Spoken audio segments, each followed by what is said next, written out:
ROC ಜೊತೆಗೆ submit ಮಾಡಬೇಕಾಗಿರುತ್ತೆ. ಇದನ್ನು ಮಾಡೋದ್ರಿಂದ ಅವ್ರ ಕಂಪ್ನಿನ ಲೀಗಲ್ ಅಂತ ದಾರಿಯಲ್ಲಿ ತಗೊಂಡು ಹೋಗ್ಬೋದು.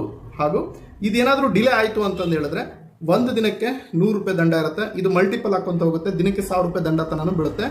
ಹಾಗೂ ಈವನ್ ನೋಟಿಸ್ ಕೂಡ ಬರುತ್ತೆ, ಮಿನಿಸ್ಟ್ರಿ ಆಫ್ ಕಾರ್ಪೊರೇಟ್ ಅಫೇರ್ಸ್ನಿಂದ ನೋಟಿಸ್ ಕೂಡ ಬರುತ್ತೆ.